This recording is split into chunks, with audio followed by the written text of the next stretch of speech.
Hello student, welcome to my YouTube channel schooling education, जहाँ पढ़ रहे हैं बीएससी सेकेंड सेमेस्टर के लिए केमिस्ट्री में bio organic and medicinal chemistry. हमारा टॉपिक चल रहा था न्यूक्लिक एसिड में biological role of DNA and RNA.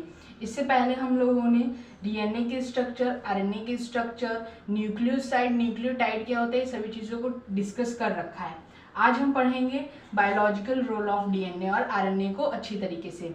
First है इसमें रेप्लिकेशन। रेप्लिकेशन जो होता है बायोलॉजिकल रोल, ये हमें डीएनए में देखने को मिलता है। इसमें क्या होता है, DNA molecule give rise two identical daughter molecule. जो डीएनए मॉलिक्यूल होता है वो दो आइडेंटिकल डॉटर मॉलिक्यूल को देता है, जो कि दोनों ही एक ही सेल में क्या करते हैं, रहते हैं। And thus each daughter cell receive exactly the same component of DNA. और एक मतलब जो दोनों ही डॉटर सेल्स क्या हैं, सेम डीएनए के जो एग्जैक्ट जो कंपोनेंट्स हैं उनको कंटेन करते हैं एज अ पेरेंट सेल की तरह। इसी प्रोसेस को हम रेप्लिकेशन कहते हैं। सिंपल भाषा में अगर हम बताएं तो रेप्लिकेशन क्या होता है, डीएनए जब अपने ही जैसा एक और डीएनए प्रोड्यूस कर देता है, इसी प्रोसेस को हम रेप्लिकेशन कहते हैं। ठीक है, अगर यहाँ नहीं देख रहा होगा तो मैं यहाँ बता दूँ कि अगर जब डीएनए अपने ही जैसा एक और डीएनए जब बनाता है तो ये जो प्रोसेस होता है, इस प्रोसेस को हम रेप्लिकेशन कहते हैं। अब आपको समझ में आएगा, यहाँ पे दिखा भी होगा। ठीक है, अब इसके बाद हम लोगों का इसमें एक और पॉइंट है कि वॉटसन एंड क्रिक मॉडल जो है वो इस फिनोमिना को एक्सप्लेन करती है। किस फिनोमिना को, रेप्लिकेशन ऑफ डीएनए को। अब इसमें सेकंड बायोलॉजिकल रोल है हमारा प्रोटीन सिंथेसिस। प्रोटीन सिंथेसिस का काम कौन करता है, आरएनए करता है। इसमें हमारे दो प्रोसेस हैं, एक है ट्रांसक्रिप्शन होता है और एक ट्रांसलेशन। इन दोनों के ही प्रोसेस होने से हमारा प्रोटीन सिंथेसिस होता है।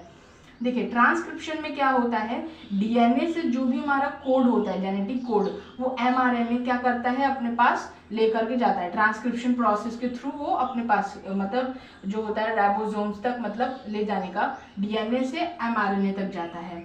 फिर इसके बाद ट्रांसलेशन में क्या होता है, एमआरएनए से वो चीज़ें राइबोसोम तक जाती है, जिससे कि हमारा क्या होता है, प्रोटीन सिंथेसिस होता है। तो उसमें जो हम लोग का प्रोसेस होता है वो होता है ट्रांसलेशन। देखिए, अब इस चैप्टर में जो लास्ट टॉपिक है हमारा वो है जेनेटिक कोड, और एक छोटा सा और टॉपिक है हमारा म्यूटेशन। जेनेटिक कोड किस में पाया जाता है, डीएनए में पाया जाता है। It is term used for the way in which the base of DNA are paired together in a way that ribosomal can read and turn into a protein. DNA में हमारा एक जो डीएनए होता है वो पूरा मतलब कोडेड फॉर्म में होता है, तो उसमें जो भी बेसिस का जो अरेंजमेंट है वो इस तरह से होना चाहिए कि जो राइबोसोम है वो उसे इजी फॉर्म में रीड कर ले और क्या कर दे, प्रोटीन में उसको बदल दे। इस तरह से हमारा वो जेनेटिक कोड होना चाहिए डीएनए में। दूसरा पॉइंट है each 3 न्यूक्लियोटाइड इन अ रो काउंट्स। देखिए, एक रो में अगर जैसे एक रो में अगर हमारे 3 न्यूक्लियोटाइड हैं तो इसे हम क्या कहते हैं, ट्रिपलेट कहते हैं। और इस पूरे ट्रिपलेट को, ये जो ट्रिपलेट है and coded for a single, ये जो ट्रिपलेट है ये एक सिंगल अमीनो एसिड के लिए कोड करता है। मतलब 3 न्यूक्लियोटाइड मिल करके एक सिंगल अमीनो एसिड के लिए कोड करते हैं, और इन 3 न्यूक्लियोटाइड को ही हम और क्या कहते हैं, ट्रिपलेट कहते हैं। इसको आप याद रखिएगा, ये इंपॉर्टेंट है। फिर तीसरा पॉइंट है sometime protein are made up of 100 amino acid. अब कुछ टाइम क्या हो, मतलब कुछ ऐसे भी मतलब एग्जांपल्स होता है ना जिसमें कि प्रोटीन क्या होता है, जिसमें 100 अमीनो एसिड्स पाए जाते हैं। तो हम ये कह सकते हैं कि उसमें 100 ट्रिपलेट्स भी पाए जाएंगे, क्योंकि हम लोगों ने यहाँ ऊपर देखा कि एक सिंगल अमीनो एसिड में 3 न्यूक्लियोटाइड पाए जाएंगे, एक ट्रिपलेट पाया जा रहा है। तो हम कह सकते हैं अगर हमारा 100 अमीनो एसिड हो जाएगा तो 100 ट्रिपलेट होगा। अब इसके बाद लास्ट टॉपिक हमारे इस चैप्टर में जो बचता है वो है हम लोगों का म्यूटेशन। म्यूटेशन क्या होता है, permanent change in DNA molecule by chemical molecule action और कुछ इन्वायरमेंटल कंडीशंस पे। देखिए, कुछ केमिकल्स के एक्शन से या इन्वायरमेंट के एक्शन से जो हमारे डीएनए में परमानेंट चेंजेस होते हैं उससे को हम क्या कहते हैं, म्यूटेशन कहते हैं। तो ये बस आज के लिए इतना ही, और ये जो चैप्टर है हमारा ये खत्म हो गया है न्यूक्लिक एसिड का। मैं आपसे रिक्वेस्ट करूंगी कि आप जितने भी मेरे पूरे जो लेक्चर्स मैंने जो न्यूक्लिक एसिड पे बनाए हैं, आई थिंक ये 4th लेक्चर है, तो आप चारों लेक्चर अच्छे से देख लो, आपकी जो न्यूक्लिक एसिड है वो पूरा जो कॉन्सेप्ट है उसका अच्छे से क्लियर हो जाएगा।